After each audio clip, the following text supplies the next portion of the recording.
Ito, no? Click nyo lang yung website. Ito, modify.net. Ilugan natin. Yan. Okay, click nyo lang yan, modify.net. Okay, dito, ito na yung website niya, no? Pwede kayong mamili dyan ng mga gusto nyo gamitin. Pero so far, ngayon gagamitin po natin itong TikTok free coins. Yan, bilugan natin. Ayan, TikTok free coins. Click natin yan. Okay, dito kailangan i-enter yung username nyo dito sa part nito. Okay, dyan po. Enter username kung kayo po ay Apple user or iPhone, yan. Kung Android naman ay ito. Okay. So, as you enter your username here, dito po sa block nito, yan. Click mo lang yung continue. Yan. Okay, so halimbawa, type natin.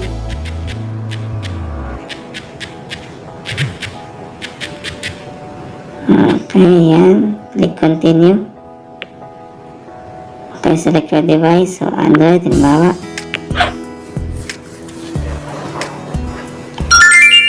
Okay, so user found. So, ayan, mamili lang kayo ng amount na gusto nyo. Basta makapili na kayo, just click continue. Okay, then hintayin nyo lang yung amount na makikredit po sa account nyo. Okay. So, select the amount of coins. 99,999. Click continue. Okay, nagpa-process na siya. Okay, successfully added.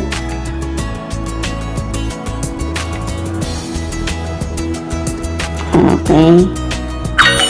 So, ayan, para po makredit yung amount, dapat mag-click po kayo or gawin nyo po yung captcha.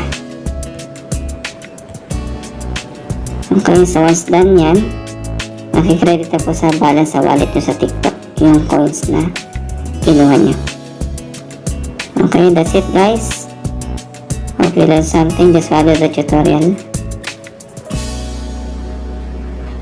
And have a nice day.